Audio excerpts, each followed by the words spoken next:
lundi 29 décembre 2025. Et oui, plus que 2-3 jours avant 2026. Donc on va tout donner pour bien finir l'année. Et donc là, comme direction le gym, j'étais de repos hier, mais là c'est reparti pour ma semaine d'entraînement, donc sur 4 séances d'entraînement par semaine. Et donc ma première séance de la semaine, ce sont les jambes. Donc là j'attaque la J'attaque la 4e semaine de cette nouvelle prog. Donc comme d'habitude, le but c'est d'augmenter soit un petit peu la charge, soit le nombre de répétitions que j'ai pu exécuter sur le même panel d'exercices. Et donc là ce matin, j'ai toute ma petite routine de renforcement dos et abdos, donc avec beaucoup de gainage, un exercice de respiration aussi, donc pour favoriser le contrôle du core, d'accord, du centre du corps, les abdos profonds en fait. Donc j'ai toute cette petite routine dans un premier temps. Ensuite j'ai du staggered deadlift à la barre, j'ai du back extensions, j'ai un superset leg extensions et des fentes marchées en double contraction. Et là en fait rien que d'y penser j'ai envie de pleurer. Et j'ai des adductions et je finis encore par de l'iso sur les abdos, donc du gainage. Donc voilà, c'est parti, on est en chemin et il est 12h16. C'est quoi ta séance aujourd'hui, mon chéri? Moi, j'ai en théorie une petite séance pull, mais comme j'ai encore un petit peu mal, je vais voir si je garde ça ou si je passe sur une séance push.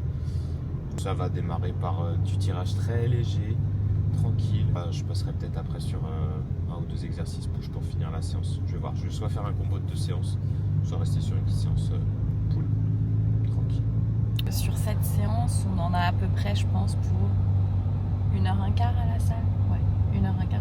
On fait rarement des séances beaucoup plus longues que ça en fait, parce que finalement, plus votre séance elle va durer, plus vous allez accumuler de la fatigue, moins vous allez potentiellement être efficace sur vos exercices.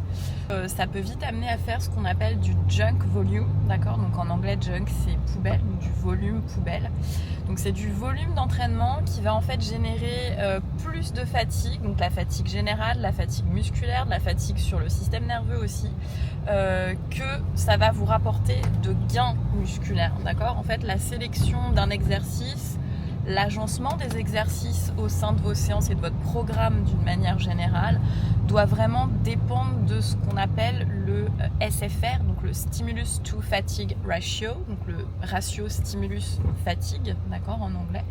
Et ça, en fait, c'est vraiment l'agencement et la réflexion autour de à quel point un exercice va être valable pour vous et va vous apporter des bénéfices pour votre progression, en tenant compte de la balance de la fatigue qu'il va vous amener en fait. Et tout cet empilement d'exercices, l'agencement des exercices entre eux et tout simplement la génération de votre programme doit vraiment tenir compte de ça pour vous permettre de performer de manière optimale, mais aussi de récupérer de manière optimale, parce que ça, c'est un facteur clé de la progression en fait. Vous ne pouvez progresser qu'à mesure de votre capacité de récupération aussi en fait. Et donc tout ça, ça se programme intelligemment. Alors je me suis dit que j'allais vous faire un voice-over sur tout mon entraînement pour vous expliquer un petit peu ce que je faisais, pourquoi je le faisais et vous donner aussi quelques tips sur la façon d'exécuter certains des exercices. Donc ici vous voyez que je commence par une petite routine de mobilité stretch, ici surtout pour ouvrir les hanches, travailler sur les psoas et ici m'ont tiré mes ischios. Ici je passe sur l'exercice du cat and cow ou chat-vache en français. Ici, dans un premier temps, j'expire en venant creuser le dos et les lombaires et en relevant la tête vers le ciel. Puis, dans un second temps, j'inspire très fort en faisant le dos rond. Et on alterne comme ça ces positions très cambrées d'expire avec les positions dos rond d'inspire. Et comme on a 2 jambes, les exercices d'ouverture de hanche de l'autre côté, que j'enchaîne ici avec celui-ci pour les adducteurs, puisque je vais travailler mes adducteurs après, et mes écarts que je continue de travailler. Donc ça fait très longtemps que je travaille sur mes écarts. C'est pas venu du jour au lendemain, ça a demandé beaucoup de travail, 5 minutes tous les jours après chaque entraînement depuis des années. Mais faut pas se décourager, faut persévérer et au final, ça finit par venir. Ici, j'enchaîne avec des enroulements du dos pour aller attraper mes pieds et tirer encore une fois les lombaires et les ischio-jambiers. Je suis très contente, j'ai vraiment progressé sur celui-là. Parce que quand j'avais mes pics de douleur à cause de ma hernie discale, il m'était totalement impossible d'aller attraper mes pieds. Celui-ci, c'en est un que j'aime beaucoup aussi pour le dos.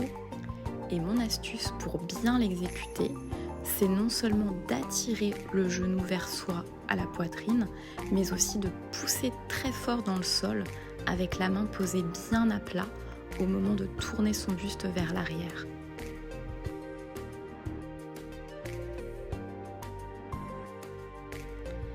Et ici, je finis tout simplement par quelques flexions et extensions lombaires et quelques rotations du buste pour terminer ma petite routine de mobilité.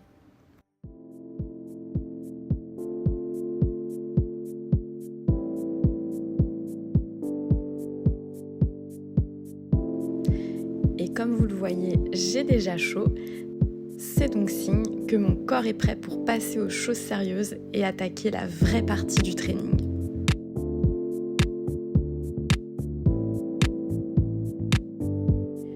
Comme vous le voyez, j'ai visiblement changé d'avis et décidé d'intégrer une toute dernière partie à mon échauffement en utilisant la petite balle de massage avec des pics pour finir de délier complètement mes ischios qui sont toujours super courbaturés. Donc comme vous le voyez, je me repose simplement sur la balle au poids du corps que je laisse rouler sur les ischios et les fessiers, mais vous pouvez le faire sur toutes les zones qui vous posent problème si vous avez encore des courbatures ou si vous sentez que vous êtes tendu.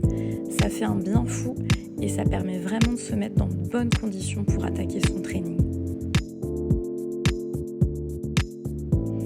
Bon, décidément, c'était une journée sur laquelle je sentais qu'il fallait vraiment que je mette l'accent sur mon échauffement et ma mobilité stretch. Donc ici, j'ai encore enchaîné avec des extensions lombaires et celui-ci que j'aime beaucoup pour finir d'étirer le dos.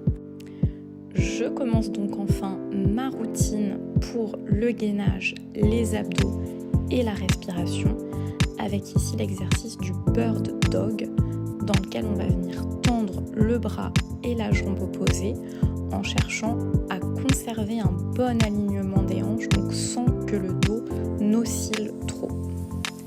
On fait bien sûr le même nombre de répétitions des deux côtés, puis j'enchaîne avec ici du gainage en planche pendant 45 secondes, de face et de chaque côté en latéral.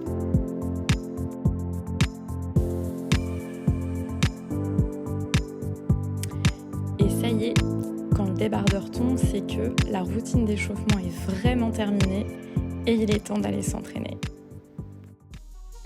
J'attaque donc ma séance avec un exercice qui va venir cibler plus particulièrement les ischio-jambiers, donc l'arrière de ma cuisse, le staggered deadlift. Cette variante de deadlift est en fait un deadlift unilatéral sur lequel tout le poids de mon corps va reposer sur une seule jambe, la jambe que vous voyez ici positionnée vers l'arrière, pied-pointe, servant uniquement d'appui pour me stabiliser. On peut réaliser cet exercice avec une barre ou avec des haltères. Moi, j'opte ici pour la version avec barre, puisqu'avec ma hernie discale, je cherche à avoir un maximum de stabilité dans le haut du corps. Ce que j'aime beaucoup avec cette variante à la barre par rapport aux haltères, c'est que la barre permet d'avoir un point d'appui sur lequel s'ancrer pour engager plus fortement le dos et donc ne pas mettre l'accent que sur les ischios.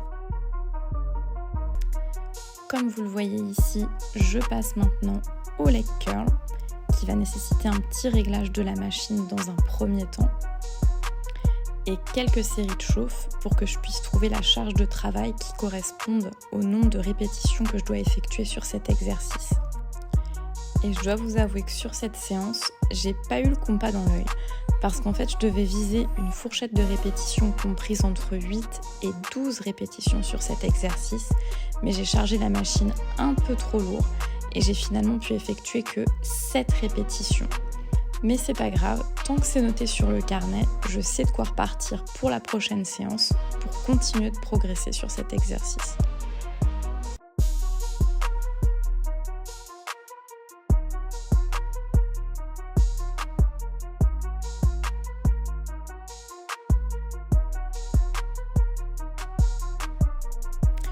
L'avantage de cette machine, c'est qu'elle est réversible puisqu'elle fait à la fois leg curl et leg extension. Donc pas besoin pour moi de changer de spot pour passer à l'exercice suivant. J'enchaîne donc sur le leg extension et je dois avouer que je suis bien contente d'en avoir terminé avec les ischios et de passer maintenant sur les quadriceps, donc l'avant de mes cuisses.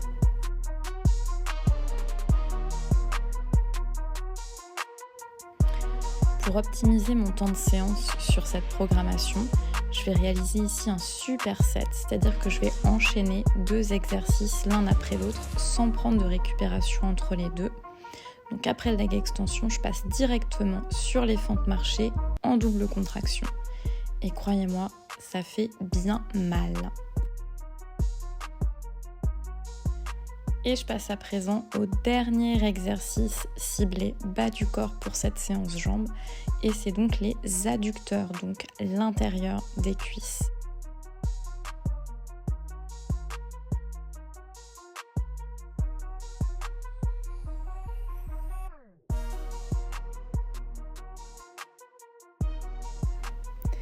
Au retour au studio, et on ressort le tapis et la serviette pour finaliser la séance avec les abdos.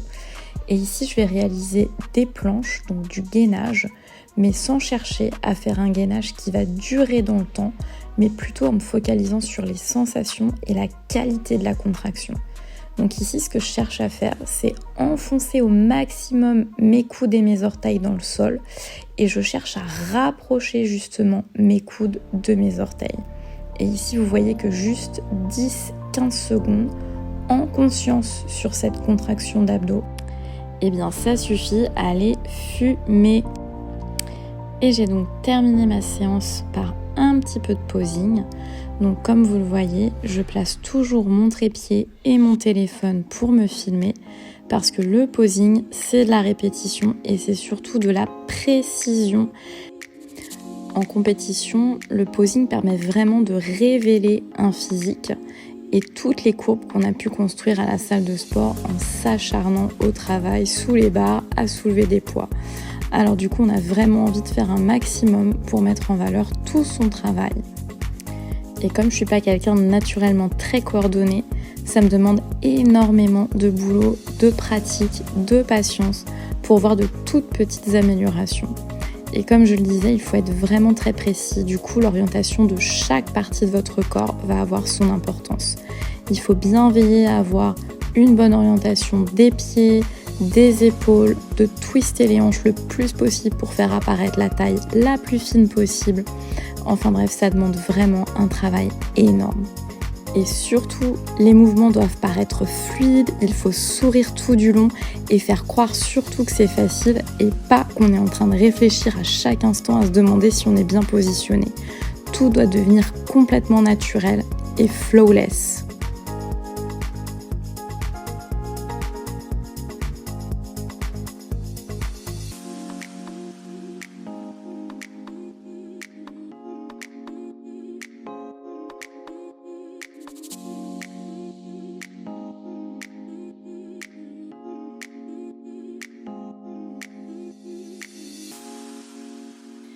Coucou YouTube, c'est la fin du training, on est rentré au Airbnb. Je vous reprends du coup pour faire un petit débrief de ma séance jambes, donc ma première séance jambes de la semaine puisque j'en ai 2 par semaine. Donc du coup le training franchement ça a bien été, ma petite routine abdos s'est bien passée, il n'y avait pas grand monde au gym donc non c'était franchement cool. Les staggered deadlift, j'avais encore des courbatures sur les ischios. Donc ça a été un peu la lutte, surtout que cet exercice-là, nerveusement, il me demande beaucoup en fait parce que c'est du focus, c'est vraiment du focus sensation, du focus maîtrise et contrôle. C'est un exo qui est très demandeur pour moi. Ça a bien été, j'ai pu refaire une petite répétition de plus sur les séries que j'avais à faire. Donc c'est toujours ça de prix, c'est toujours de la progression, le fameux progressive overload. Donc tout va bien, ça veut dire que le programme fonctionne, que je suis capable de progresser en rep ou en charge. Donc on est sur la bonne voie. Et ensuite, je vous ai dit une bêtise tout à l'heure, je crois que je vous ai dit que j'avais du back extensions, mais en fait, c'était du leg curl. Donc le leg curl, bien sûr, c'est sur des machines dont les réglages, je ne les ai pas. Donc il faut juste adapter un petit peu. Il y a peut-être un petit peu plus de série de chauffe, d'essayer de trouver la charge qui va convenir. En fait, c'est comme quand on change de machine, c'est comme quand on reprend un programme depuis le début, il faut savoir s'adapter. Du coup, ça demande un petit peu plus de temps. Donc finalement, la séance a été un petit peu plus longue que ce qu'on avait dit tout à l'heure dans la voiture, mais c'est toujours comme ça quand on teste des nouveaux gyms ou en tout cas quand on fait des exercices sur de nouvelles machines. Donc oui, les ischios, j'ai bien les ischios en compote, déjà qu'ils n'étaient pas très frais, mais alors là, ça les a achevés. Et puis donc ensuite mon petit superset leg extension et avec mes fentes aussi marché. Ouais, ça c'était bien hardcore, mais ça a été. J'ai toujours pu faire encore un petit peu plus de pas sur mes fentes par rapport à la semaine dernière. Je mets d'ailleurs, vous verrez dans le clip juste avant, enfin vous avez vu dans le clip juste avant, je mets mes knee sleeves, enfin je mets mes genouillères. Pour me protéger les genoux sur les fentes parce que voilà, si vous avez la peau qui marque vite, si vous faites des bleus rapidement, ça peut être une bonne solution pour essayer de prévenir un petit peu ça. Après, l'idée, c'est aussi de contrôler ces répétitions quand même sur les fentes, donc de pas non plus faire un grand pas et vous taper le genou par terre super fort. Mais voilà, ça peut quand même amortir un petit peu et ça peut vous aider. Donc voilà pour cet exo. J'avais ensuite donc les adducteurs, pareil, très bonne sensation. Et mes petites contractions iso max à fond en serrant les abdos donc sur des planches. Donc là c'était juste une dizaine de secondes, 10-15 secondes. Et ça c'est vrai que pareil, c'est assez demandeur parce qu'il faut être ultra focus sur la contraction. Donc j'étais bien contente de l'avoir à la fin et d'avoir fini mon training après ça. Et puis peut-être je vous mettrai les clips, je suis pas encore sûre. Mais j'ai fait un petit peu du posing aussi à la fin dans la grande salle parce qu'il y a tous les miroirs. Donc c'est super pratique pour vérifier ses positionnements. Et puis comme toujours, le posing c'est a work in progress. Donc faut pratiquer un petit peu tous les jours si on veut s'améliorer. Donc voilà, c'est quelque chose que je mets en place aussi au quotidien tout simplement parce que j'aime bien. Donc voilà. Et donc là, je vais aller manger. À plus! Hey YouTube! Je vous reprends quelques jours plus tard, comme j'étais en train d'éditer cette deuxième vidéo et je me rends compte encore une fois que j'ai oublié de réaliser une outro. Promis, je vais m'améliorer sur ce point pour les prochaines. Dans tous les cas, si vous avez regardé jusqu'ici, je vous remercie. J'espère que vous avez trouvé la vidéo intéressante et peut-être que vous aurez appris 2-3 trucs supplémentaires sur l'entraînement et que vous pourrez aussi les mettre en pratique sur vos propres trainings à vous. Dans tous les cas, je vous invite à mettre un petit pouce bleu, donc à liker cette vidéo, à la commenter, à vous abonner à ma page, pourquoi pas à partager, je ne sais même pas si on peut partager sur YouTube, si on doit pouvoir partager sur YouTube. Donc bref, à partager ma chaîne, à partager ces vidéos, ça m'encourage vraiment beaucoup à continuer sur ce canal sur lequel je suis toute nouvelle, mais que j'ai bien l'intention de développer en 2026. Et si vous avez suivi jusqu'au bout, n'hésitez pas à commenter ischio dans les commentaires, comme c'était une séance ischio. Comme ça, je pourrais surveiller et voir qui a regardé jusqu'au bout. Voilà, je vous fais des bisous, je vous dis à très vite. Bisous.